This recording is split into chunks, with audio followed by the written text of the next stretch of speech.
আমি যে সূরাটি থেকে আপনাদের সাথে কিছু কথা শেয়ার করব, সূরাটার নাম হচ্ছে সূরাতুল হুজুরাত। কি সূরা? সূরাতুল হুজুরাত। এটা মাদানী সূরা, মদিনাতে নাজিল হয়েছে, একেবারে শেষ দিকে, মাদানী জিন্দেগির শেষ দিকে, নবম হিজরিতে নাজিল হয়েছে, তার মানে একেবারে শেষ দিকে। এটা কোরআনের সূরার যে ধারাক্রম সে অনুযায়ী ৪৯ নম্বর সূরা এবং সূরার আয়াত সংখ্যা ১৮। এই সূরাটাকে সূরাতুল আখলাক বলা হয়, মানে আমাদের আখলাক যাতে সুন্দর হয় এরকম 10টা কমান্ডমেন্টস আল্লাহ তাআলা ইনস্ট্রাকশন এই সূরাতে দিয়েছেন। আমাদের সমাজটা যাতে পিসফুল সোসাইটি হয়, হ্যাঁ, আল্লাহ তাআলা কিছু মোরাল স্ট্যান্ডার্ড, কিছু ইথিক্যাল স্ট্যান্ডার্ড, কিছু ম্যানার আমাদেরকে শিখিয়েছেন। কোরআন কিন্তু আমাদেরকে ম্যানার শিখায়। কি শিখায়? ম্যানার্স শিখায়। আজকে দেখবেন যে কোরআন আমাদের কি কি ম্যানার্স শিখায়। আমাদের সমাজটা যাতে একটা পিসফুল সোসাইটি হয়, শান্তিপূর্ণ সমাজ হয়, কোরআন কিছু আমাদেরকে এথিক্যাল স্ট্যান্ডার্ড বেঁধে দিয়েছে। আজকে আমরা এগুলো জানবো যে কি কি ম্যানার কোরআন আমাদেরকে মেনটেন করতে বলে, পালন করতে বলে। এবং আপনি আলোচনাটা পুরোটা শুনে আপনি নিজেই বুঝবেন যে আসলেই এই এই ম্যানার্সগুলো, এথিক্যাল স্ট্যান্ডার্ডগুলো, এই ভ্যালিউসগুলো যদি আমরা আমাদের সমাজে অ্যাপ্লাই করি, আমাদের সোসাইটিটা একটা শান্তিপূর্ণ সোসাইটি হয়ে যাবে ইনশাআল্লাহ। তাহলে কি কি ইনস্ট্রাকশন আল্লাহ তাআলা দিলেন to make our society a peaceful society, আমরা এটা দেখব। 1 নম্বরে আল্লাহ তাআলা যে ইনস্ট্রাকশনটি দিয়েছেন, শুরুতে বলে রাখা ভালো, মৌলিকভাবে 10টি দিক নির্দেশনা আল্লাহ তাআলা দিয়েছেন আমাদের সমাজটাকে শান্তিপূর্ণ করার জন্য। 10টা ম্যানার আল্লাহ তাআলা শিখিয়েছেন। আওয়াজ করে বলেন তো মোট কয়টি নির্দেশনা? 10টি। আমরা গুনে গুনে সামনের দিকে আগাবো। 1 নম্বরে আল্লাহ তাআলা বললেন, ইয়া আইয়ুহাল্লাযীনা আমানু লা তুকদ্দিমু বাইনা ইয়াদাইল্লাহি ওয়া রাসূলিহি ওয়াত্তাকুল্লাহ ইন্নাল্লাহা সামিউন আলিম।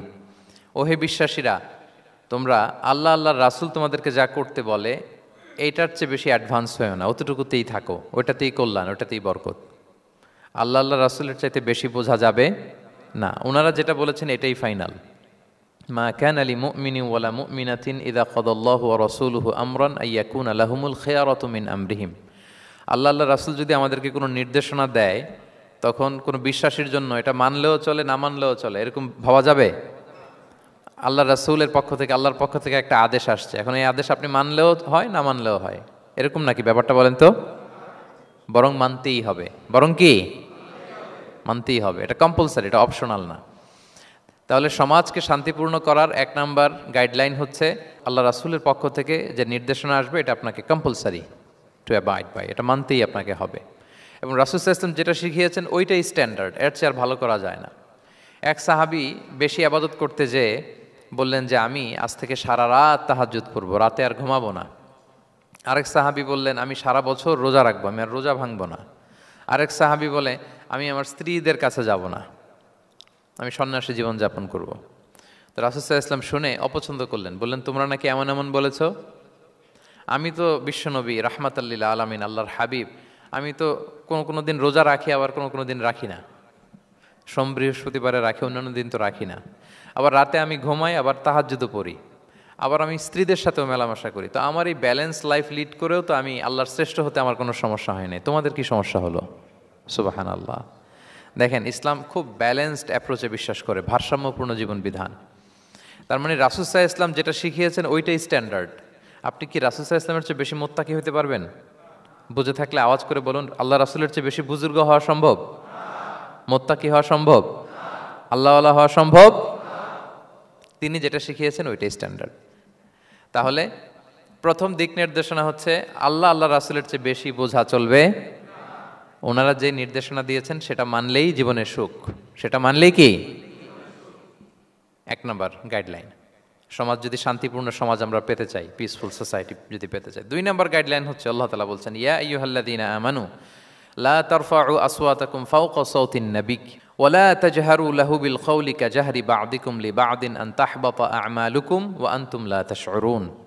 ওহে বিশ্বাসীরা, নবীর কণ্ঠের চাইতে তোমাদের কণ্ঠকে উঁচু করো না, খবরদার। যদি করো, নিজেরা নিজেদের সাথে যেভাবে কথা বলো, নবীর সাথে যদি এভাবে কথা বলো, তাহলে তোমাদের সব আমলগুলোকে বাতিল করে দিবে কে? এই আয়াত নাজিলের একটা প্রেক্ষাপট আছে। বনু তামিম গোত্রের লিডার কে হবে এটা নিয়ে ডিসকাশন হচ্ছিল। তো আবু বকর রাদিয়াল্লাহু তাআলা আনহু বললেন, আমি চাই উনি হোক লিডার। ওমরে ফারুক বলে, না না না, উনি না, আপনি বুঝতে পারেন নাই, আমি চাই ইনি হোক। আবু বকর বলে, ওমর তুমি ঠিক বলো না, আমি বললে তুমি খুলে উল্টাটা বলো, উনি হলে ভালো হয়। ওমরে ফারুক বলে, না না না উনি না, উনি হলে, এই যে উনি উনি করে দুইজন তর্ক বিতর্ক করতে করতে ওনাদের কণ্ঠটা রাসূল সাল্লাল্লাহু আলাইহি ওয়াসাল্লামের কণ্ঠের চাইতে একটু উঁচু হয়ে গেল, যেটা দেখতে অনেকটা অশোভন ছিল, সুন্দর দেখাচ্ছিল না। তো রাসূল সাল্লাল্লাহু আলাইহি ওয়াসাল্লাম সামনে বসা, ওনার সামনে উঁচু গলা করে কেউ কথা বলবে, এটা আল্লাহ বরদাশত করলেন না। আরশের উপর থেকে আল্লাহ তাআলা আয়াত নাজিল করলেন, লা তারফাউ আসওয়াতাকুম ফাওকা সাওতিন নবী, খবরদার নবীর কণ্ঠের চাইতে যেন তোমাদের কণ্ঠ উঁচু হয়ে না যায়। যদি যায় তাহলে তোমাদের আমলগুলো বাতিল হয়ে যাবে, এবং নিজেরা নিজেদেরকে যেভাবে ডাকো সেভাবে ডেকো না, এরকম করলে আমল বাতিল হয়ে যাবে। তো আল্লাহ তাআলা এখানে আদব শিক্ষা দিলেন যে রাসূল সাল্লাল্লাহু আলাইহি ওয়াসাল্লামের সামনে কথা বলতে গেলে খুব ভদ্র ভাষায় কথা বলতে হবে, শালীন ভাষায় কথা বলতে হবে। মজার ব্যাপার হচ্ছে, আপনারা জানেন কিনা জানি না, যারা হজ উমরা করেছেন আপনারা দেখবেন যে রাসূল সাল্লাল্লাহু আলাইহি ওয়াসাল্লামের পবিত্র কবরের উপর এই আয়াতটা এখনও লেখা আছে যে লা তারফাউ আসওয়াতাকুম ফাওকা সাওতিন নবী, নবীর কণ্ঠের চাইতে যেন কণ্ঠ উঁচু হয়ে না যায়। এজন্য দেখবেন যে যারা রাসূল সাল্লাল্লাহু আলাইহি ওয়াসাল্লামের কবর জিয়ারত করতে যায়, ওনারা কবরের সামনে যে ধৈর্য ধারণ করতে পারে না, বুক ফেটে কান্না আসে যে আজীবন যে নবীর কথা শুনলাম, যে নবীর হাদিস শুনলাম, যে নবীকে আমি এত ভালোবাসি, যে নবী আমার জন্য সুপারিশ করবেন, যে নবী আমাকে হাউজে কাউসারের পানি দিবেন, সেই নবী এখানে শুয়ে আছে। এটা ভাবতেই মুমিন হৃদয়ে বাঁধ ভাঙা কান্নার জোয়ার আসে, হাউমাউ করে কাঁদতে ইচ্ছে করে, কিন্তু ওখানে আওয়াজ করা যায় না, কারণ ওখানে লেখা লা তারফাউ আসওয়াতাকুম ফাওকা সাওতিন নবী, নবীর দরবারে বড় গলায় আওয়াজ করে কোনো শব্দ উচ্চারণ করা যাবে না। খুব ভদ্র বিনম্র চিত্তে রাসূল সাল্লাল্লাহু আলাইহি ওয়াসাল্লামের রওজার সামনে দাঁড়িয়ে আমরা সালাম পাঠ করি। তো এই নিয়মটা শুধু যে রাসূল সাল্লাল্লাহু আলাইহি ওয়াসাল্লামের জন্যই খাস তা নয়, আমাদের আব্বা আম্মা, আমাদের শিক্ষক, মুরব্বী, আধ্যাত্মিক নেতা, ধর্মীয় গুরু, ইসলামী আন্দোলনের বড় লিডার, এরকম যে কারো সামনে বড় গলায় উঁচু গলায় আওয়াজ করে কথা বলা যাবে না, বরং সেখানে ভদ্রতা, এটিকেটস, নম্রতা, এটা বজায় রাখতে হবে। এটা বুঝতে পেরেছেন? হ্যাঁ। পাশাপাশি রাসূল সাল্লাল্লাহু আলাইহি ওয়াসাল্লাম একবার দুপুরবেলায় ওনার ঘরে শুয়েছিলেন। সূরার নাম হচ্ছে সূরাতুল হুজুরাত, মনে আছে তো আপনাদের? সূরার নাম কি? হ্যাঁ, হুজুরাত মানে হচ্ছে কম্পার্টমেন্ট বা অ্যাপার্টমেন্ট, যেখানে মানুষ থাকে আর কি। রাসূল সাল্লাল্লাহু আলাইহি ওয়াসাল্লাম এরকম 9টা হুজরাখানা ছিল। আপনার বাংলাদেশে ইমাম সাহেবের হুজরাখানা এই শব্দটার সাথে পরিচিত না সবাই? এই হুজরাখানা থেকে আল হুজরাত, রাসূল সাল্লাল্লাহু আলাইহি ওয়াসাল্লামের 9 জন স্ত্রী এই 9টা হুজরাতে থাকতেন, এবং এগুলো মসজিদে নববীর সাথে অ্যাটাচ করা ছিল। দুপুরে খেয়ে রাসূল সাল্লাল্লাহু আলাইহি ওয়াসাল্লাম কাইলুলা করছেন, বিশ্রাম নিচ্ছেন। হঠাৎ কিছু বেদুইন লোক, যাদের মধ্যে সভ্যতার ছোঁয়া লাগেনি, তারা এসে রাসূল সাল্লাল্লাহু আলাইহি ওয়াসাল্লামকে ডাকতে আরম্ভ করলো, ইয়া মুহাম্মদ উখরুজ ইলাইনা, ইয়া মুহাম্মদ উখরুজ, এই মুহাম্মদ বেরো বেরো, কথা আছে, এই মুহাম্মদ বেরো বেরো। মানে কেমন যেন বন্ধুরে ডাকতেছে, মনে হচ্ছে বন্ধুকে ডাকতেছে। আল্লাহ তাআলা এটা বরদাস্ত করলেন না, বললেন খবরদার, নিজেরা নিজেদেরকে যেমনে ডাকো, নবীকে যদি অমনে ডাকো, তোমার ঈমান আমল সব বাতিল হয়ে যাবে, খবরদার, সব বাতিল হয়ে যাবে। বরং ওনাকে যখন সম্বোধন করবে তখন ডাক দিবে খুব ভদ্র ভাষায়, বলতে হবে ইয়া নবী আল্লাহ, ইয়া রসুল আল্লাহ, ইয়া হাবিব আল্লাহ, এরকম ভদ্রোচিতভাবে রাসূল সাল্লাল্লাহু আলাইহি ওয়াসাল্লামকে ডাকতে হবে। তাহলে রাসূলের সামনে কণ্ঠ উঁচু করার কারণে আল্লাহ তাআলা এই আয়াত নাজিল করলেন, এবং এই আয়াত নাজিলের পরে উমরে ফারুক রাদিয়াল্লাহু তাআলা এত ভয় পেলেন, এরপরে রাসূল সাল্লাল্লাহু আলাইহি ওয়াসাল্লামের সামনে কথা বলতে গেলে উনি এত আস্তে কথা বলতেন, ওই যে বেশি জোরে যদি কথা বলি তাহলে আমার সব আমল বাতিল হয়ে যাবে, এত আস্তে বলতেন। রাসূল সাল্লাল্লাহু আলাইহি ওয়াসাল্লাম জিজ্ঞেস করা লাগতো, ওমর কি বললে, আবার বলো তো, একটু জোরে বলো, ওমর আরেকটু জোরে বলো, আরেকটু জোরে বলো। সুবহানাল্লাহ। মানে এত মিন মিন করে, এত ক্ষীণ ক্ষীণ শব্দে ওমর ফারুক কথা বলতে লাগলেন যে রাসূল সাল্লাল্লাহু আলাইহি ওয়াসাল্লামের বুঝতে কষ্ট হচ্ছিল কথা। তখন তিনি বলতেন, ওমর আরেকটু জোরে বলো না, কি বললে বুঝলাম না, আরেকটু জোরে বলো। ওনারা এতটা ভয় পেয়েছিলেন এই আয়াত নাজিল হওয়ার পরে। তাহলে 2 নাম্বার ইনস্ট্রাকশন হচ্ছে, মুরব্বী, শিক্ষক, উস্তাজ, ধর্মীয় গুরু, আধ্যাত্মিক নেতা, ইসলামী আন্দোলনের বড় নেতা, এরকম রেসপেক্টেড কারো সামনে উচ্চবাচ্য করে কথা বলা উচিত না। এটা আদবের খেলাফ, শিষ্টাচারের খেলাফ। আর আমরা বলেছি এই সূরাটা আমাদের শিষ্টাচার নিয়ে কথা বলে, সামাজিক রীতিনীতি, শিষ্টাচার, এটিকেটস নিয়ে কথা বলে। তাহলে এই যে 2টা ইনস্ট্রাকশন গেল। 3 নাম্বার ইনস্ট্রাকশন হচ্ছে আল্লাহ তাআলা বললেন, ইয়া আইয়ুহাল্লাযীনা আমানু, ওহে বিশ্বাসীরা, ইন জাআকুম ফাসিকুম বিনাবাইন ফাতাবায়ানু, কোনো পাপাচারী যদি কোনো নিউজ নিয়ে আসে, বিশ্বাস করার আগে নিউজটা যাচাই করে নিও। আন তুসিবু কওমান বিজাহালাতিন ফাতুসবিহু আলা মা ফাআলতুম নাদিমিন, যদি তোমরা বিশ্বাস করে ফেলো তাহলে কোনো কওমের উপর হয়তো এমন ডিসিশন নিয়ে নিতে পারো যে ডিসিশনের কারণে পরে তোমাদেরকে পস্তাতে হবে। তাহলে 3 নাম্বার ইনস্ট্রাকশন হচ্ছে নিউজ একটা শুনলেই বিশ্বাস করা যাবে, এটাকে ভেরিফাই করতে হবে। কি করতে হবে? You have to verify and cross check the authenticity of the news. নিউজটা সঠিক কিনা আপনাকে ক্রস চেক করতে হবে, শুনলেই বিশ্বাস করা যাবে না। এটা বর্তমান সময়ের সাথে অনেক বেশি প্রাসঙ্গিক। এত হোক্স নিউজ এখন, এত এত রুমার্স, এত ফেক নিউজ সোশ্যাল মিডিয়াগুলোতে, ইভেন মেইন স্ট্রিম মিডিয়াও যা প্রচার করে সবই যে আপনি বিশ্বাস করতে পারবেন তাও না, ওইটাও একটু ক্রস চেক করে নিতে হবে। এদেরও কিছু প্রোপাগান্ডা থাকে আবার, হ্যাঁ, এরাও নিউজকে এমনভাবে অনেক সময় করে তাদের সুবিধার্থে। সো আপনার চোখ কান খোলা রেখে অনেকগুলো নিউজ একসাথে মিলিয়ে তারপরে বিশ্বাস করতে হবে। কিন্তু আমাদের সরল মনা অনেক ভাইদের যেটা হয়, ফেসবুকে একটা কিছু দেখে আমরা মনে করি যেটা সঠিক, ফলে কি করি? শেয়ার দিয়ে ফেলি। কি করি? শেয়ার দেই। আবার আপনার বন্ধুরা শেয়ার দেয়, ফলে মুহূর্তে একটা রুমর, একটা গুজব ছড়িয়ে পড়ে সমাজে, কিন্তু আদতে এটার সাথে কোনো মিলই নাই বাস্তবতার। এরকম হয় কি হয় না বলেন তো? দেখেন ইসলাম কত সুন্দর একটা নিউজকে ভেরিফাই করার জন্য আমাদেরকে নির্দেশ দিয়েছে। ফাতাবাইয়ানু মানে ক্রস চেক করো। কোনো সংবাদ আসলেই চিলে কান নিয়ে গেছে শুনলে চিলের পেছনে দৌড় দিবেন নাকি? না, আগে প্রথমে কি করবেন? এটা দেখে নিতে হবে যে আসলে কি কান নিয়ে গেল না রয়ে গেল। এই আয়াত নাজিলের একটা প্রেক্ষাপট আছে, সেটা কি? 5ম হিজরিতে বনুল মুস্তালেকের যুদ্ধে যখন আল্লাহ হাবিব সাল্লাল্লাহু আলাইহি ওয়াসাল্লাম জয়লাভ করলেন, বনুল মুস্তালেকের সবাই মুসলিম হলো। রাসূল ইসলাম তাদেরকে দিনের দাওয়াত শিখিয়ে বললেন, বছর শেষে তোমাদেরকে জাকাত পে করতে হবে, আর জাকাতের এই টাকা নেয়ার জন্য আমি একজনকে পাঠাবো বছর শেষে। তো বছর শেষে তিনি বনুল মুস্তালেকের যে লিডার হারিস ইবনে মিরারের কাছে আল ওয়ালিদ ইবনে উকবা নামে জাকাতের কালেক্টর এক সাহাবীকে তিনি পাঠালেন যে যাও তুমি যে জাকাত নিয়ে আসো। তো উনি গেলেন, উনি আসবেন শুনে বনুল মুস্তালাকের সবাই পল্লী থেকে বের হয়ে মরুভূমির মাঝখানে তলোয়ার টলোয়ার নিয়ে, ঘোড়া টোরা নিয়ে তাকে ওয়েলকামিং রিসেপশনের জন্য, রেড কার্পেট রিসেপশনের জন্য সবাই দাঁড়ায় আছে যে নবীর সাহাবী আসবে, জাকাত কালেক্ট করতে, আমরা জাকাত দিব। এখন ওই সাহাবী যখন গেলেন, সবাইকে এরকম ঘোড়া তলোয়ার এরকম সাজসজ্জা নিয়ে দাঁড়ায় থাকার কারণে উনি ভয় পেয়ে গেলেন। উনি ভাবছে আমাদের মনে হত্যা করার জন্য দাঁড়ায় আছে। উনি আর এটা ঠিকঠাক না জেনে অ্যাবাউট টার্ন ফিরে গেলেন মদিনায়, যে বলে ইয়া রাসূলুল্লাহ, বনুল মুস্তালাক তো সব মোরতাদ হয়ে গেছে, এরা তো আর মুসলিম, এরা তো আমাকে মারার জন্য সব দাঁড়ায় আছে। আসলে বলেন তো কথাটা কি সত্য না মিথ্যা? একেবারে মিথ্যা। রাসূল সাল্লাল্লাহু আলাইহি ওয়াসাল্লাম এই কথা শুনেই বিশ্বাস করলেন সরল মনে। বিশ্বাস করেই খালিদ ইবনে ওয়ালিদ রাদিয়াল্লাহু তাআলা আনহুকে বললেন, অ্যাটাক বনুল মুস্তালাক, বনুল মুস্তালাকে অভিযান পরিচালনা করো। সাথে সাথে আল্লাহ বললেন, নবী রাখেন, আস্তে অ্যাটাক করেন, একটু থামেন নবী, একটু রাখেন। আপনি যার কাছ থেকে শুনেছেন সে মিথ্যা বলেছে, অসত্য কথা বলেছে, আসলে ঘটনা এমন নয়।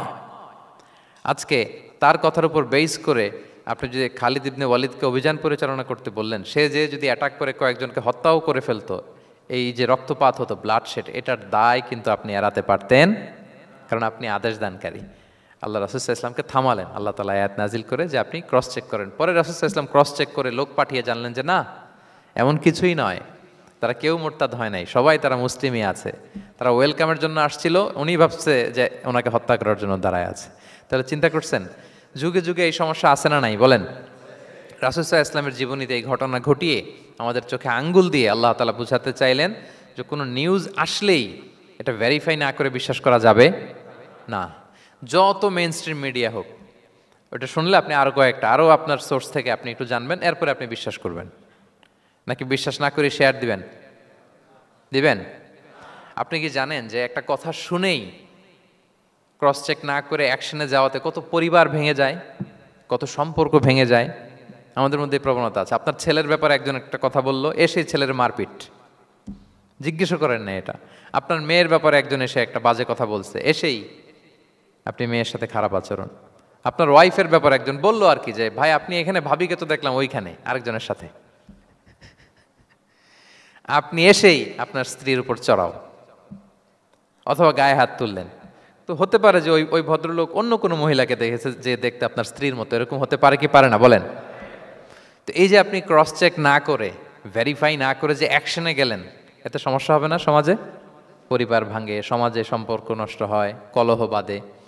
এই জন্য আল্লাহ তাআলা বলেন যে সোসাইটিটাকে যদি পিসফুল করতে চাও, ইযা জাআকুম ফাসিকুম বিনাবাইন ফাতাবায়ানু, নিউজ আসলেই বিশ্বাস করো না। You have to cross check, you have to justify, and you have to verify the news. মনে থাকবে? তাহলে আজকে থেকে ফেসবুকে একটা পেলে আমরা কি করব? শেয়ার দিয়ে দিব। কি শেয়ার দিবেন না? কি করব? যাচাই বাছাই করব, ক্রস চেক করব। এখন অবশ্য ক্রস চেক করার জন্য কিছু কিছু প্ল্যাটফর্ম বেরিয়েছে। তারা অবশ্য যেগুলো খুব বেশি ছড়িয়ে পড়ে নিউজ, সেগুলো যদি ভুল হয় তারা ক্রস চেক করে তারা সামাজিক সচেতনতা তৈরি করে। তো আমরা প্রত্যেকেই দায়িত্বশীল হলে এই গুজবগুলো স্প্রেড করা থেকে আমরা বিরত থাকতে পারি। নিউজ শুনলেই আমরা এখন বিশ্বাস করব না, আগে ক্রস চেক করে নেব, তা না হলে আমরা বিপদে পড়তে পারি। কি বলেন? এমন কোনো কাজ করে ফেলতে পারি যেটার কারণে পরে লজ্জিত হব। তো আমরা আগে থেকেই সাবধান হয়ে যাই। 4 নম্বরে আল্লাহ তাআলা বললেন, ওয়া ইন তাইফাতানি মিনাল মুমিনিনা ক্তাতালু ফাসলিহু বাইনাহুমা। বিশ্বাসীদের মধ্যে দুই গ্রুপ যদি মারামারি লাগে তাহলে তুমি মিলিয়ে দাও, ইসলাহ করো, ইসলাহু যাতিল বাইন, মিলিয়ে দাও, মীমাংসা করে দাও, বিরোধ নিষ্পন্ন করে দাও। অনেক সময় হয় না যে দুই ভাই ঝগড়া লেগেছে, দুই বন্ধু ঝগড়া লেগেছে, অথবা স্বামী স্ত্রীর মধ্যে কোনো কারণে বিরোধ, হ্যাঁ, দুই পার্টি ঝগড়া লাগছে, এরকম আছে না নাই? তখন ফাসলিহু বাইনাহুমা, তাদের মধ্যে আপোষ মীমাংসা করে দাও। হ্যাঁ, মীমাংসা করে দাও, ইসলাহ, রিকনসিলিয়েশন করো, ওয়ার্ক অ্যাজ এ মিডিয়েটর, মধ্যস্থতাকারী হিসেবে কাজ করো। তো আমরা সমাজে কি করি দেখেন তো, একটু মিলিয়ে নেন। দুইজন ঝগড়া লাগছে, আমরা কি করি? হ্যাঁ, কি করেন? আরো লাগিয়ে দেন, সর্বনাশ। তাই তো আপনাদের ওয়াজি করতেছি আমি না, তাদেরকে আরো ঝগড়ায় মাতিয়ে তোলা যাবে না, লাগিয়ে দেওয়া যাবে না, বরং ঝগড়া থামিয়ে দিতে হবে। কি করতে হবে? কয়েক জায়গায় কৌশল করে মিথ্যা বলা জায়েজ, সহিহ হাদিসে এসছে। এর মধ্যে একটা আছে, দুইজন মানুষের মধ্যে সম্পর্ক নষ্ট, তাদের সম্পর্ক জোড়া লাগিয়ে দেওয়ার জন্য আপনি কৌশল করে মিথ্যা বলতে পারেন। যেমন ধরেন যে দুইজনের সাথে কথা হয় না, দা কুমড়া সম্পর্ক, আপনি একজনকে বললেন যে ভাই ওই দিন তো ওই লোক আপনার ব্যাপারে অনেক প্রশংসা করলো। সে তো শুনে অবাক হবে, কি রে আমার প্রশংসা, কি বললো, এমন এমন বললো। তো এটা শুনে ওই লোকের ব্যাপারে তার মনটা একটু নরম হবে। আবার তাকে বললেন যে উনি তো আপনার ব্যাপারে এরকম একটা পজিটিভ কমেন্ট করলো, সেও অবাক হবে, তাই নাকি, তার সাথে আমি এত ভুল বোঝাবুঝি, আসলে লোকটা তো তাইলে ভালো। এই যে দুইজনকে আপনি এমন কিছু কথা কৌশল করে বললেন, ফলে তাদের মধ্যে একটা হৃদ্যতা তৈরি হবে। হঠাৎ দেখবেন যে একজন আরেকজনকে দেখে সালাম দিয়ে কথা বলে কোলাকুলি করে সেই আগের যেই শত্রুতা সব নিমেষে শেষ হয়ে গেছে। ঠিক কিনা বলেন? হ্যাঁ, এই যে মধ্যস্থতাকারী আপনি হলেন, এজন্য আল্লাহ তাআলা আপনাকে সওয়াব দিবেন। তাহলে বিবাদমান দুই গ্রুপ দেখলে আমরা আজ থেকে আরো ঝগড়া লাগিয়ে দিব না মিলিয়ে দিব? রাসূল সাল্লাল্লাহু আলাইহি ওয়াসাল্লাম বলেন, আলা উখবিরুকুম বিআফদালা দারাজাতিম মিন সাদাকাতি ওয়াস সিয়ামি ওয়াস সালাহ। নামাজ, রোজা, সাদাকা, এর চেয়েও একটা বড় মর্তবার ভালো কাজ আছে, সেটা কি আমি তোমাদের বলবো না? সাহাবারা বলল, বলেন। আল্লাহ রাসূল সাল্লাল্লাহু আলাইহি ওয়াসাল্লাম বললেন, সেটা হচ্ছে ইসলাহু যাতিল বাইন, দুই পক্ষকে মিলিয়ে দেয়া, বিবাদমান দুই গোষ্ঠীকে কি করা? মিলিয়ে দেয়া। এটা নামাজ, রোজা, সাদাকা এর চেয়েও বেশি সওয়াবের কাজ। দেখেন, আমরা ইসলামটা বোঝার ক্ষেত্রে আমাদের কত ল্যাকিংস। আমরা মনে করি শুধু লম্বা দাড়ি রাখলাম, তাসবিহ একটা নিলাম, আর জিকির করতেছি দিন রাত এক করে, এরপরে নামাজ পড়তে পড়তে কপালে দাগ ফেলে, এই বোধহয় ভালো কাজ, এই সব ভালো আমিই করে ফেললাম। কিন্তু দেখেন, রাসূল ইসলাম বলেছে না, সমাজে বিবাদমান দুইটা গ্রুপকে যদি মিলিয়ে দাও, এটা নামাজ, রোজা, সাদাকার চেয়ে বেশি সওয়াব তুমি পাবে। তাহলে এখন থেকে যদি আমরা বিবাদ দেখি কি করব? মিলিয়ে দিব। কখনো আমরা ঝগড়া আরো বাদিয়ে দিব না। আগুন যদি লাগে সেখানে পানি ঢালবো নাকি তেল ঢালবেন? কি ঢালবেন? অনেকে কি ঢালে? আরো দাউ দাউ করে জ্বালাতে চায় না, না, এটা করা যাবে না, বরং আমরা মিলিয়ে দিব ইনশাআল্লাহ। বলেন সবাই। আল্লাহর হাবিব সাল্লাল্লাহু আলাইহি ওয়াসাল্লাম তিনি এই কাজটা করতেন। মক্কা থেকে মদিনায় গেলেন, মদিনায় আউস খাজরাজ দুইটা গোত্র, বছরের পর বছর যুদ্ধ, উনি যেই মিলিয়ে দিলেন। রাসূল সাল্লাল্লাহু আলাইহি ওয়াসাল্লাম এই যে সংলাপ, তারপর রিকনসিলিয়েশন, মিডিয়েশন, মধ্যস্থতা, এগুলোতে এক্সপার্ট ছিলেন। যে যুদ্ধ থামে না, এই যুদ্ধ মিলিয়ে দিলেন। কত প্রাণ গেল এই যুদ্ধে, কিন্তু রাসূল সাল্লাল্লাহু আলাইহি ওয়াসাল্লাম যেই আউস খাজরাজ এখন ভাই ভাই হয়ে গেছে, ভাই ভাই করে দিলেন, ভ্রাতৃত্বের বন্ধনে ওনাদেরকে আবদ্ধ করে দিলেন আল্লাহর হাবিব সাল্লাল্লাহু আলাইহি ওয়াসাল্লাম। এবং সহিহ বুখারীতে একটা বাব আছে, বাবের শিরোনাম হচ্ছে বাবু কৌলুল ইমাম ইযহাবু বিনা নুসলিহ বাইনাকুম, মানে আমাকে নিয়ে চলো আমি মিলিয়ে দিব। এটা ছিল রাসূল সাল্লাল্লাহু আলাইহি ওয়াসাল্লামের বিখ্যাত বাণী। ঝগড়া একটা লাগছে, রাসূল সাল্লাল্লাহু আলাইহি ওয়াসাল্লাম বলতেন, আরে আমি আসি না, আমাকে নিয়ে যাও, আমি মিলাই দেবো। কোথাও কিছু হয়েছে, আমাকে নিয়ে যাও, আমি তো আছি, মিলাই দেবো। রাসূল সাল্লাল্লাহু আলাইহি ওয়াসাল্লাম এসেছেনই মানুষকে মিলানোর জন্য। গড়ার জন্য এসেছেন, ভাঙার জন্য নয়। তাহলে 4 নাম্বার যেটা আমরা জানলাম যে বিবাদমান দুই পক্ষকে আমরা কি করব, মনে থাকবে?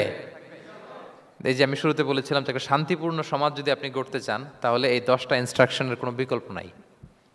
এখানে সোশ্যাল নর্মস, কিছু মোরালিটি, কিছু ভ্যালিউজ, বিশেষ করে ম্যানার্স আমাদেরকে শিখিয়েছেন আল্লাহ তাআলা। তাহলে 4টা জানলাম, কয়টা? 5 নম্বরে আল্লাহ বলেন, ইয়া আইয়ুহাল্লাযীনা আমানু লা ইয়াসখার কওমুন মিন কওম আসা আন ইয়াকুনু খায়রাম মিনহুম। ওহে বিশ্বাসীরা, তোমরা একে অপরকে তুচ্ছ তাচ্ছিল্য করো না, হাসি ঠাট্টা করো না, কাউকে সুখরিয়া মানে কাউকে তুচ্ছ করা, কাউকে নিয়ে ব্যঙ্গ করা, হাসি তামাশা করা, এটা করো না, এটা কবিরা গুনাহ। মানে এমন কোনো কথা বলো না যাতে তোমার ভাইয়ের মনে কষ্ট হয়, এরকম কিছু বলা যাবে না। আমরা অনেক সময় এটা করে ফেলি, এমন কথা বলি যেটাতে আরেক ভাই বা আরেক বোন কষ্ট পায়। আমরা খুব সিম্পলি বলি, কিন্তু এটা কবিরা গুনাহ। এটা কি? বিশেষ করে তার আকৃতি নিয়ে আপনি কিছু বলতে পারবেন না, এটা বড় কবিরা গুনাহ। এটাকে বডি শেমিং বলে। কি বলে? বডি শেমিং হারাম। কারণ বডি স্ট্রাকচার এটা কি আমার ইচ্ছে মতো হয়েছে না আল্লাহ বানাইছে? আচ্ছা, আপনি যে এত সুন্দর ফর্সা, কে বানালো? হ্যাঁ, আবার আরেকজন যে একটু শ্যামবর্ণের, তাকে কে বানালো? আপনি লম্বা, কে বানালো? কেউ খর্বাকৃতির, খাটো, তাকে কে বানালো? তাহলে আপনি আকৃতি নিয়ে তাকে যদি ঠাট্টা করেন, আসলে কি ঠাট্টা কি তাকে করা হলো নাকি আল্লাহকে? কারণ আসল ডিজাইনারটা কে? হুয়াল্লাযী ইউসাউবিরুকুম ফিল আরহামি কাইফা ইয়াশা। আল্লাহ তাআলা তোমাদেরকে যেমন চেয়েছেন ঠিক তেমন মাতৃগর্ভে তোমাদেরকে ডিজাইন করেছেন, তোমাদের আকৃতি দিয়েছেন। এজন্য কারো আকৃতি নিয়ে অবজ্ঞা করা, তুচ্ছ করা, হেয় করা, এটা প্রকারান্তরে আল্লাহকে অবজ্ঞা করার সমান। দ্য ক্রিয়েটর, যিনি স্রষ্টা, তাকে আপনি অবজ্ঞা করেছেন, ঠিক কিনা বলেন? তাহলে এখন কারো আকৃতি নিয়ে কিছু বলবেন? আমরা বাংলাদেশে এরকম বলি না? বেশি মোটা হলে তাকে একটা নাম দিয়ে ফেলি। হ্যাঁ, কি বলি? কি বলেন? মোটু। তারপর কেউ চিকন হলে তাকে একটা নাম দিয়ে ফেলি, চিকন আলী। এরপর ধরেন যে কারো হয়তো নাক ছোট, চোখ ছোট, তাকে চাকমা বলে আমাদের এলাকায়। হ্যাঁ, নাক ছোট চাকমা, তো এটা হইলো? তো সে কি নিজে তার নাককে এরকম বানাইছে? এরকম নানা ধরনের আকৃতির অনেক কিছু হতে পারে। এই যে বডি শেমিং, এটা হারাম। এটা কি? এবং জরিপে এসেছে অনেক বাচ্চারা স্কুলে যেতে চায় না তার দেহের বিভিন্ন আকৃতি নিয়ে, তার বন্ধুরা তাকে টিস করার কারণে। খুব মোটা সে, তাকে নিয়ে তার ফ্রেন্ডরা এমন কথা বলে, সে আর স্কুলে যাওয়ার প্রতি আগ্রহ ফিরে পায় না। তো এটা কত বড় সামাজিক সমস্যা আপনি খেয়াল করেছেন? হ্যাঁ, কখনো কারো আকৃতি নিয়ে কোনো কমেন্টস করা যাবে? কারণ আকৃতিটা দিয়েছে কে? এটা খবরদার, এটা বড় কবিরা গুনাহ। আব্দুল্লাহ ইবনে মাসউদ রাদিয়াল্লাহু তাআলা আনহু, এই সাহাবী, ওনার পা দুইটা ছিল চিকন চিকন পা। উনি একবার আরাক গাছের চূড়ায় উঠেছেন, মেসোয়াকের ডাল ভেঙে মেসোয়াক করবেন। বাতাসের ঝাপটা ওনার লুঙ্গিটা একটু সরে গিয়েছে, পা দুইটা দেখা গিয়েছে। তো এত চিকন পা দেখে সাহাবারা সবাই হাসতেছে নিচে। রাসূল ইসলাম বললেন, ব্যাপার কি, তোমরা হাসো কেন? বলে যে ইবনে মাসউদের পাগুলো দেখে দেখেনি রাসূল কত চিকন পা, হাসতেছে। রাসূল ইসলাম রাগান্বিত হলেন, বললেন, ওই সত্তার শপথ যার হাতে আমার আত্মা, ওই আল্লাহর কসম করে আমি বলি, লাহুমা আফকালু ফিল মিজান মিন উহুদ, এই পা দুটো মিজানের পাল্লায় রাখা হলে কিয়ামতের দিন উহুদ পাহাড়ের চেয়ে বেশি ভারী হয়ে যাবে। তার মানে এত সম্মান ইবনে মাসউদের, সম্মান আল্লাহর কাছে, কল্পনা করেন, উহুদ পাহাড়ের চেয়ে বেশি ভারী হয়ে যাবে। কিন্তু আমরা অনেক সময় এই মানুষের আকৃতি নিয়ে তুচ্ছ-তাচ্ছিল্য করি। রাসূল সাল্লাল্লাহু আলাইহি ওয়াসাল্লামের একজন স্ত্রী ছিল, নাম সফিয়া। কি নাম? সফিয়া বিনতে হুয়াই ইবনুল আখতাব। উনি আকৃতিতে কিছুটা খাটো ছিলেন এবং একটু স্থূলাকৃতির ছিলেন। তো এটাকে একটু ইঙ্গিত করে আম্মাজান আয়েশা রাদিয়াল্লাহু তাআলা আনহা একবার একটা শব্দ ব্যবহার করেছেন, মানে শব্দ দিয়ে কৌশলে বুঝিয়েছেন, তানি কসিরা, মানে আপনার সেই খাটো স্ত্রী সফিয়া।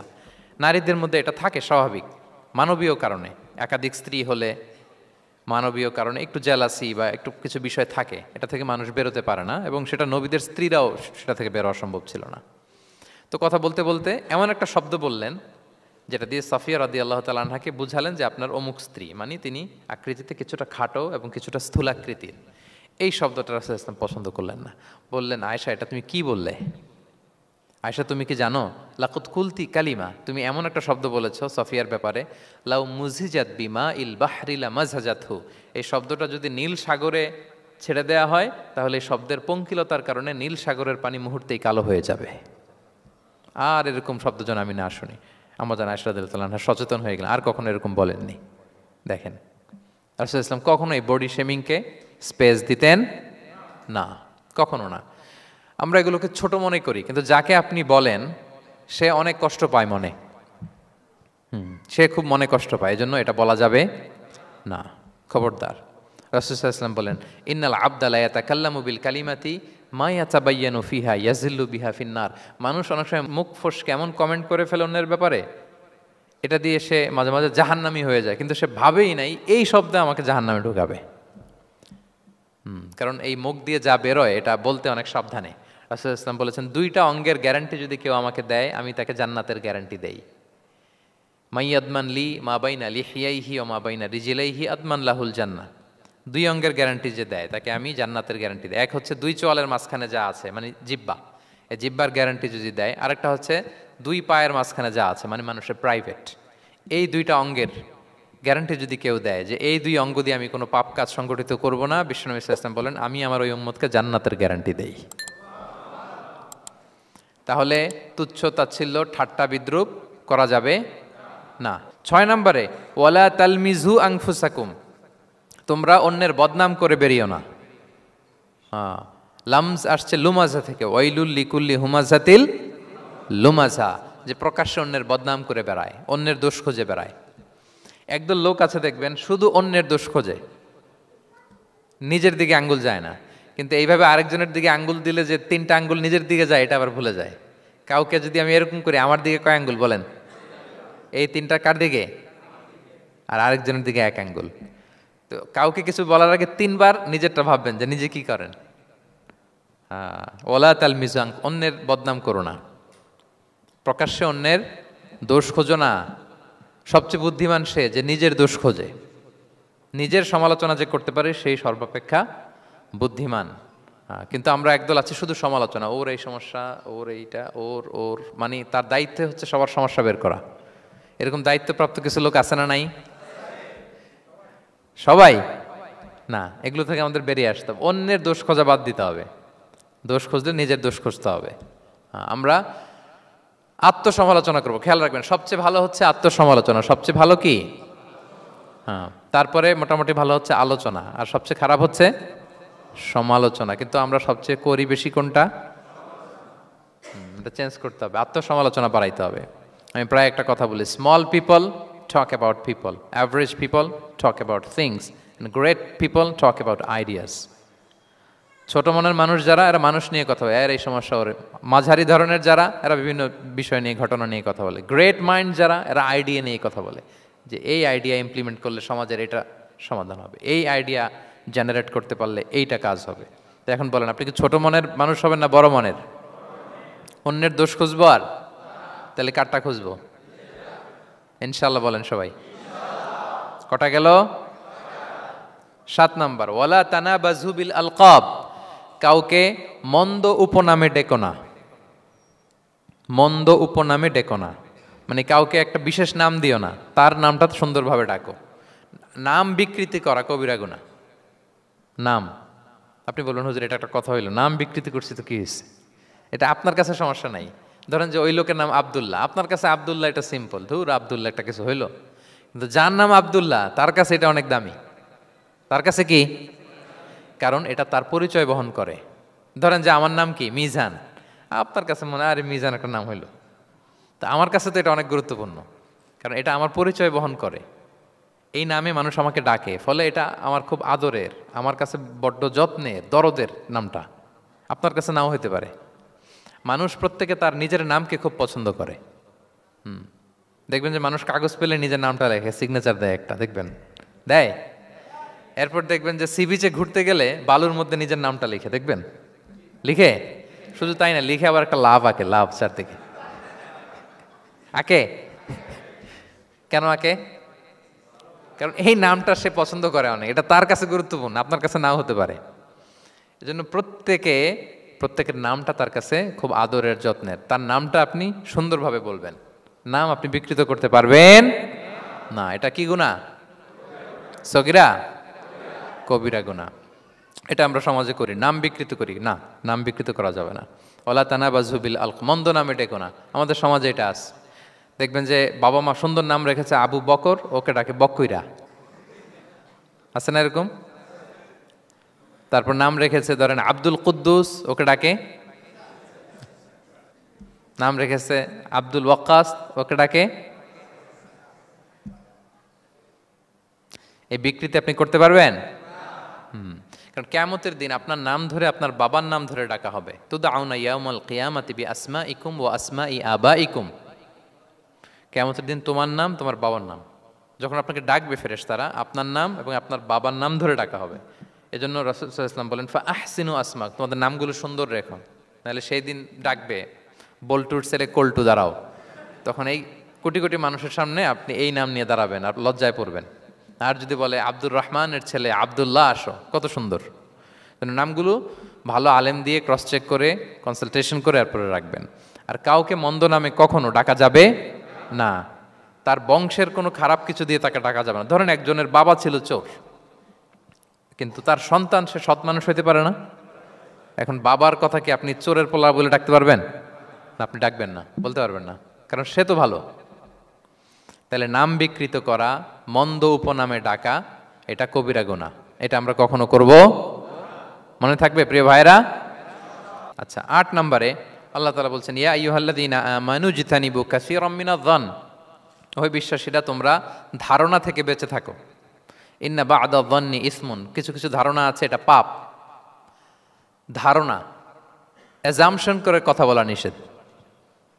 ধারণার উপর বেস করে কথা বলা যাবে। অনেকে ধারণার উপর কথা বলে, বেশিরভাগ ধারণাই মিথ্যা হয়। ধারণার বেশিরভাগ কি হয়? সো আপনি ধারণা, বেসড অন ধারণা আপনি কোনো কথা বলতে পারবেন, মানে যেটাকে আমরা বাংলায় বলি আন্দাজে কথা বলা। বাংলা আমরা কি বলি? আন্দাজে আপনি কিছু বলতে পারবেন না, আপনাকে নিশ্চিত হইতে হবে। আমরা খালি চোখে যা দেখি, বাস্তবে ওই ঘটনা নাও হতে পারে এরকম। হোয়াট এভার উই সি, এটা রিয়েল সিনারি নাও হতে পারে, কিন্তু ভেতরে হয়তো এমন কিছু একটা আছে যেটা আমরা জানি না। এজন্য ধারণা করে কথা বলা নিষেধ ইসলামে। ওয়া ইন্না যন্না লা ইউগনি মিনাল হাক্কি শাইআ, আল্লাহ বলেন ধারণা কখনো সত্যের বিকল্প হতে পারে না। আপনাকে সত্যটা জেনে বলতে হবে, আপনি ধারণার উপর কিছু বলতে। আমরা এরকম সমাজে অনেক করি, অনেক আপনি পাবেন। দেখবেন যে ধরেন যে আপনাকে আপনার এক বন্ধু দেখলো, রিক্সা দিয়ে যাচ্ছেন, আপনার পাশে এক নারী বসা, তো সে অনেক কিছু খারাপ ধারণা করতে পারে। এরকম হয় না সমাজে? এমন হতে পারে যে আপনি আপনার ছোট বোনকে নিয়ে বেরিয়েছেন, হতে পারে না? কিন্তু আপনি তো একটা ধারণা করে ফেললেন অন্য কিছু। বা আপনার ভাগ্নিকে নিয়ে বের হয়েছেন, আপনার খালাকে, আপন খালাকে নিয়ে বেরিয়েছেন কোনো কাজে, ডাক্তারের কাছে বা কিছু একটা হতে পারে। কিন্তু তাকে দেখেই আমি এদিক সেদিক বলতে আরম্ভ করলাম যে ওকে তো দেখছি এরকম এরকম এরকম, আছে না নাই? আমাদের সমাজে আমি দেখেছি যে কারো যদি ঠোঁট কালো হয় তো মানুষ ধারণা করে নেয় লোকটা মনে হয় সিগারেট খায়। কিন্তু সিগারেট সেবন করা ছাড়াও কারো ঠোঁট কালো হতে পারে কি পারে না বলেন? এই যে এগুলো সমাজে প্রচলিত। বিয়ে করার পর পর ইমিডিয়েট যদি কেউ একটা গাড়ি কিনে বা হুন্ডা কিনে, এটা কি বলে বলেন তো? এই বোধহয় শ্বশুর বাড়ি থেকে যৌতুক নিয়ে আসছে। দেখছেন, এরকম ভুরি ভুরি আপনি সমাজে পাবেন যে আন্দাজে ধারণার উপরে আমরা অনেক কথা বলে ফেলি, কিন্তু নিশ্চিত না হয়ে আপনি কোনো কমেন্টসে যেতে পারবেন না, এটা একেবারে নিষেধ। 9 নম্বরে আল্লাহ বললেন ওয়ালা তাজাসসু, গোয়েন্দাগিরি করো না, স্পাইগিরি করো না, অন্যের ব্যক্তিগত বিষয় নিয়ে খোটাখুটি করো না। এরকম স্বভাব আমাদের অনেকের আছে না নাই? অনেকে দেখবেন যে অনেকের প্রাইভেট বিষয় নিয়ে খোঁচাখুচি করতে সে বড্ড মজা পায়, আছে এরকম? এটা হারাম, আওয়াজ করে বলুন এটা কি? ওয়ালা তাজাসসু, গোয়েন্দাগিরি করো না। Everyone has personal space and no one should interfere someone's personal space. কেউ কারো পার্সোনাল স্পেসে ইন্টারফেয়ার করা যাবে না। প্রত্যেকের একটা প্রাইভেট এরিয়া আছে, প্রাইভেসি আছে। দেখেন ইসলাম প্রাইভেসিকে কত গুরুত্ব দেয়। প্রত্যেকের প্রাইভেসিকে ইসলাম কত গুরুত্ব দেয়। কারো প্রাইভেসির মধ্যে ইন্টারফেয়ার করা এটা ইসলাম পছন্দ করে না। এজন্য খবরদার, কারো ব্যক্তিগত কোনো ইস্যু নিয়ে আমরা নাক গলাতে পারবো না। কারো মোবাইল ধরে মোবাইলের গ্যালারি চেক করা, কারো ইনবক্স চেক করা, কাউকে না বলে কারো চিঠি পড়ে ফেলা, উকি মারা, আড়ি পাতা, এগুলো হারাম। এগুলো কি? এরকম স্বভাব আমাদের আছে না নাই? আড়ি পেতে শুনতে চাই, উকি মারি, তারপর সে কি করে দেখি তার প্রাইভেট মুহূর্তে, তারপর তার মোবাইল চেক করি, তার গ্যালারি চেক করি, তার ইনবক্স চেক করি। এই দায়িত্ব ইসলাম আমাদেরকে দেয়। এমনকি ইসলামী রাষ্ট্রও যদি হয়, ইসলামী রাষ্ট্রের জন্য এটা দায়িত্ব না যে প্রত্যেকে ব্যক্তিগত তার বেডরুমে তার প্রাইভেট লাইফে কি করে এটা দেখা। It's not his business. ইসলামী রাষ্ট্র মানুষকে ন্যায়, কল্যাণের পথ, সুন্দর জীবন পরিচালনার জন্য উৎসাহিত করবে, কিন্তু প্রত্যেকে প্রাইভেট লাইফে কি করে ওইটা সিসি ক্যামেরা লাগিয়ে দেখা এটা কারো দায়িত্বের মধ্যে পড়ে না। এটা একেবারে নিষেধ। এটাকে বলে তাজাসসুস, গোয়েন্দাগিরি করা। বরং ইসলাম কি উৎসাহিত করে জানেন? অন্যের দোষ দেখলে এটাকে গোপন রাখতে উৎসাহিত করে। গোপন রাখবেন। মান সাতারা আইবান সাতারাহুল্লাহু ইয়াউমাল কিয়ামা। কেউ যদি তার ভাইয়ের দোষ গোপন রাখে, কিয়ামতের দিন আল্লাহ তার দোষ গোপন রাখবে। ওমান কাশাফা আওরাতা আখি, বিষ্ণু বলেন, কিন্তু কেউ যদি তার ভাইয়ের কোনো গোপন জিনিস প্রকাশ করে দেয়, কাশাফাল্লাহু আওরাতাহু, আল্লাহ তার সব গোপন জিনিস প্রকাশ করে দিবে। বলেন, আমাদের প্রত্যেকেরই গোপন জিনিস আছে না নাই? এখন আমাদের সব ভুল, সব গোপনীয়তা যদি প্রকাশ হয়ে যায়, কি হবে তখন? আল্লাহ নিজে দায়িত্ব নিচ্ছে যে তুমি যদি তোমার ভাইয়ের কিছু ফাঁস করো, তোমার হাড়ি আমি হাটে ভাঙবো। হাটে হাড়ি ভাঙবো তোমার আমি, তখন দেখা যাবে। আমাদের অনেকের এই মানসিকতা আছে, অন্যের প্রাইভেট বিষয় নিয়ে কখনো আপনি নাক গলাতে পারবেন না। কারো প্রাইভেসিতে আপনি ইন্টারফেয়ার করবেন না, কারো প্রাইভেট স্পেসে আপনি ইন্টারফেয়ার করবেন না। এটা খুব বাজে একটা স্বভাব। এটা ইসলাম হারাম করে দিয়েছে। আমাদের অনেকের মধ্যে আছে খুঁটে খুঁটে, ভাই এটা কি, ওইটা কি করছেন, সরকারি চাকরি না প্রাইভেট চাকরি, বেতন কত, বয়স কত, ওইটা কত, ওইটা কত, হাবি যাবি, এটা তার, ইটস নট হিজ বিজনেস। তারপরে মানুষ খুঁচিয়ে খুঁচিয়ে। নিঃসন্তান দম্পতি আমি দেখেছি, তাদেরকে পেলে অনেকে, ভাই কি সমস্যা, কয় বছর হইল, বাচ্চা নিচ্ছেন না কেন, কবে হবে, কার সমস্যা, আপনার সমস্যা না ভাবির সমস্যা, বেটা তোর কি সমস্যা ওইটা বল। একজন নিঃসন্তান দম্পতি তারা কি স্ট্রাগলের মধ্য দিয়ে যায় আপনি জানেন?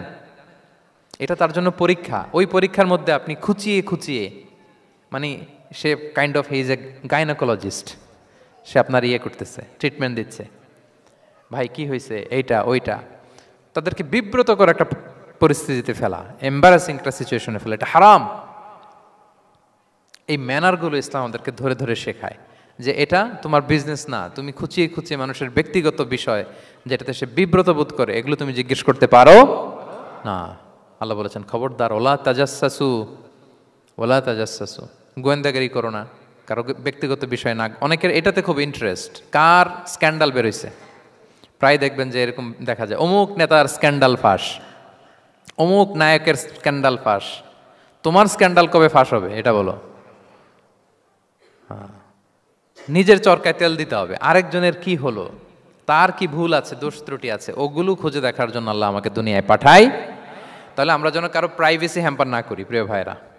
এটা ইসলাম আমাদেরকে উৎসাহিত করে, নির্দেশনা দেয় যে আমরা কারো প্রাইভেট কোনো ইস্যু নিয়ে নাক গলাবো না, ব্যক্তিগত বিষয়ে নাক গলাবো না। কারো দোষ দেখলে এটা আমি গোপন রাখবো। কি করব?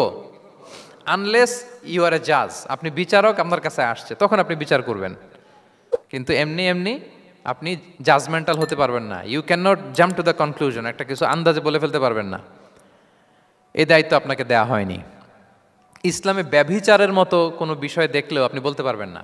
ব্যভিচার, অ্যাডাল্ট্রি, ফর্নিকেশন, জিনা, এগুলো দেখলে আপনি বলতে পারবেন না। বললে 4 জন নিয়ে বলতে হবে একসাথে। আপনি 3 জন যে যদি কাজের কাছে বলেন যে এই ছেলে আর মেয়েকে আমি অপকর্ম করতে দেখছি, কাজী 3 জনকে নিয়ে আগে 80 টাকা করে বেত মারবে পিঠে। তো করে দেখতে বলছে কে? তোমাদেরকে এই কাজ অবজার্ভ করতে বলেছে কে? কারণ 3 জন মিলে এই উইটনেস হবে না। 4 জন উইটনেস যদি থাকে তাইলে তাও আমরা দেখছি বললে হবে না, তারপরও মায়ের। আরও রলি আমি বলি, 4 জন এসে যদি বলে যে আমি একজন নারী একজন পুরুষকে নেকেড অবস্থায় এই ঘরে প্রবেশ করতে দেখছি, তারপরও কাজে নিয়ে এই 4 জনের আশীর্বাদ দিবে, কারণ এতেও প্রমাণিত হয় নাই। তারা হয়তো একটা জায়গায় অবস্থান করেছে কিন্তু বড় ধরনের কোনো পাপের সাথে লিপ্ত হয় নাই হয়তো। তার মানে একেবারে চাক্ষুষ, তাও নারী দিয়ে এই উইটনেস হবে না, 4 জন পুরুষ এই পাপ কাজের চাক্ষুষ সাক্ষী ছিল। এটা যদি বলে সব কিছু যদি মিলে যায় তারপরে তাদেরকে শাস্তি দেওয়া যাবে, এর আগে সম্ভব না। এটা কোনো মানুষ কোনো পাপ কাজ এইভাবে লোকচক্ষুর সামনে কখনো করে না। তার মানে দেখেন এটা কেন এরকম শক্ত করা হলো, যাতে আপনি না বলেন, কারণ বলতে গেলে আপনি আরো মাইর খাবেন, অপবাদের শাস্তি পাবেন। হ্যাঁ, ইফকের শাস্তি। ইসলাম কিভাবে মানুষের প্রাইভেসিকে হেফাজত করে। কেউ কোনো একটা মানুষ হয়তো কখনো শয়তানের ওয়াসওয়াসায়, নফসের তাড়নায়, বন্ধুর পাল্লায় পড়ে কোনোভাবে সে পাপে জড়িয়ে পড়েছে, আপনি এটাকে ইস্যু বানাচ্ছেন। কিন্তু এমন হতে পারে ওই পাপের পরে সে এমনভাবে তওবা করেছে, এমনভাবে ফিরে এসেছে, এমনভাবে প্র্যাকটিসিং হয়েছে যে সে ভালো কাজ দিয়ে আপনাকেও ছাড়িয়ে গেছে। আপনি আটকায় যাবেন কিন্তু কিয়ামতের দিন ও আটকাবে না। এরকম হতে পারে কি পারে না? তো ওর পিছনে লাগছেন কেন আপনি? আপনি আপনার ইস্যু দেখেন, আপনি কতটা প্র্যাকটিসিং হতে পেরেছেন, আপনি কতটা শুদ্ধাচার আনতে পেরেছেন আপনার জীবনে, সেটা দেখতে হবে। এজন্য খবরদার, ওয়ালা তাজাসসু, গোয়েন্দাগিরি করো না, কারো প্রাইভেট বিষয় নিয়ে নাক গলাতে চেয়েও না। সুবহানাল্লাহ, হোয়াট এ রিলিজিয়ান! কত সুন্দর আমাদের ধর্ম, হাউ লাকি উই আর! আমরা কত ভাগ্যবান যে আল্লাহ তাআলা এই ধর্ম আমাদেরকে দিয়েছেন, এমন বিধান আমাদের জন্য প্রেসক্রাইব করেছেন যেগুলো মানলে আমাদের সমাজটা একটা জান্নাতের বাগান হয়ে যাবে। তাহলে 9 নম্বর ছিল ওয়ালা তাজাসসু, গোয়েন্দাগিরি করুন। আজকে থেকে করবেন? কারো মোবাইল ধরবেন, আর গ্যালারি দেখবেন, কারে কি মেসেজ করছিল পড়তে যাবেন, গোপনে তার ড্রয়ার খুলে তার চিঠি পড়বেন, আড়ি পাতবেন, উকি মারবেন, কারো গোপন বিষয় নিয়ে ইন্টারেস্ট দেখাবেন? কথা বলেন না, দেখাবেন? এগুলো নিয়ে কোনো ইন্টারেস্ট আমরা দেখাতে পারবো না। গোয়েন্দাগিরি আমাদেরকে বাদ দিতে হবে। আল্লাহ আমাদেরকে বোঝার তৌফিক দান করুক। কয়টা গেল? আরেকটা, লাস্ট নাম্বার। আল্লাহ বলেন, সর্বশেষ আল্লাহ বলেন, ওয়ালা ইয়াগতাব বা'দুকুম বা'দা, একে অপরের পরনিন্দা চগলখুরি করো না। ইয়াগতাব মানে গীবা, গীবত করো না। আইয়ুহিব্বু আহাদুকুম আইয়াকুলা লাহমা আখিহি মাইতান ফাকারিহতুম, তোমরা কি চাও যে তোমরা তোমাদের মৃত ভাইয়ের গোশত ভক্ষণ করবে? মানে যে ব্যক্তি গীবত করে সে যেন তার মৃত মরা ভাইয়ের পচা গোশত খায়। গীবত করা, গীবত কাকে বলে? রাসূল সাল্লাল্লাহু আলাইহি ওয়াসাল্লাম বলেন, গীবত হচ্ছে যিকরুকা আখাকা বিমা ইয়াকরাহু, তোমার ভাইয়ের অনুপস্থিতিতে তোমার ভাই সম্পর্কে এমন কিছু বলা যেটা শুনলে সে অপছন্দ করে, এমন কিছু বলা যেটা শোনা সে পছন্দ করে না। তো এক সাহাবী বলেন, ইয়া রাসূলুল্লাহ আফারাআইতা ইন কানা ফি মা আকুল, হে আল্লাহর রাসূল, আমার ভাইয়ের মধ্যে যদি আসলেই সেই সমস্যাটা থাকে তাইলেও কি গীবত হবে? রাসূল সাল্লাল্লাহু আলাইহি ওয়াসাল্লাম বললেন, আরে তাইলেই তো গীবত হবে। ওই দোষ যদি থাকে, ওটা তার অনুপস্থিতি যদি বলে বেরো, তাইলেই তো গীবত হবে। আর ওই দোষ যদি না থাকে তাহলে তো অপবাদ হবে, এটা তো আরো বড় গুনাহ, ওটা তো বহতান। তাহলে এই গীবা, ইংরেজিতে বলে ব্যাক বাইটিং, ইংরেজিতে কি বলে? এই ব্যাক বাইটিং, চগলখুরি বা পরনিন্দা, আরবিতে বলে গীবাত। এই গীবত আমরা করব না। কারো কিছু বলা থাকলে আপনি তাকে সরাসরি নাসিহাত করুন। আর দিন ওয়ান নাসিহা, দিন হচ্ছে উপদেশ দেয়া, শুভ কামনা করা, তার প্রতি শুভ কামনা করে আপনি তাকে বুঝান, সে হয়তো বুঝবে। কিন্তু আপনি তার অনুপস্থিতিতে তার নামে বাজে কথা, মন্দ কথা বলতে পারবেন? এটা অনেক বড় পাপ। একজনের ব্যাপারে আরেকজনের কান ভারী করা, ওর কথা ওর কাছে, ওর কথা ওর করে, এরকম করে সমাজের মধ্যে একটা গিরিঙ্গি লাগায়, আছে না নেই? এটা হারাম। রাসূল সাল্লাল্লাহু আলাইহি ওয়াসাল্লাম বলেন, মেরাজের রাত্রে আমি দেখেছি কিছু লোক লাহুম আযফার মিন নুহাস, তাদের নখগুলো তামা দিয়ে তৈরি, নখর ধারালো, ইয়াখদাশুনা বিহা উজুহাহুম ওয়া সুদুরাহুম, তারা তাদের নিজের নখ দিয়ে নিজের গালের গোশত, বুকের গোশতগুলো টেনে টেনে ছিটছে। রাসূল সাল্লাল্লাহু আলাইহি ওয়াসাল্লাম জিবরাইল ইসলামকে বললেন, মানহুম ইয়া জিবরিল, জিবরিল কারা এরা, এত বড় শাস্তি? জিবরাইল ইসলাম বললেন, হুম আহলুল গীবা মিন উম্মাতিক, এরা হচ্ছে আপনার উম্মতের মধ্য থেকে তারা যারা গীবত করে। তারা কি করে? তাহলে এই গীবতের সাথে আমাদের কোনো সম্পর্ক, এটা থেকে আমাদেরকে বেঁচে থাকতে হবে, এটা করা যাবে না। আমরা অনেকে হালাল ওয়েতে গীবত করি। এইভাবে কিভাবে করে আমি বলি আপনাদের, এইভাবে শুরু করে, এইভাবে কি বলবো ভাই, বললে তো গীবত হয়ে যায়, তারপরও না বললেই না, একটু বলি। শুরুতে কি বললে তো, দেখছেন কিভাবে হালাল করে, বললে তো গীবত হয়ে যায়, এইভাবে স্টার্ট করে। বললে যদি গীবত হয়ে যায় এটা বলা যাবে? আওয়াজ করে বলেন, যেটা বললে গীবত হয়ে যাবে এটা বলা যাবে না। এই অভ্যাসগুলো থেকে আমরা আস্তে আস্তে ফিরে আসবো, ওগুলো আমরা আর বলবো। তাহলে মোট 10টা, কয়টা? এই 10টা যদি আমরা মেনে চলি, সমাজে আর কোনো অশান্তি থাকবে? বিশৃঙ্খলা থাকবে? হানাহানি, মারামারি? সমাজটা একটা শান্তির সমাজ হবে, পিসফুল সমাজ হবে। এই জন্য এই সূরাটাকে বলা হয় সামাজিক রীতিনীতির সূরা। সোশ্যাল এটিকেটস, সামাজিক রীতিনীতি আল্লাহ শিখিয়েছেন, আমাদেরকে ম্যানার শিখিয়েছেন।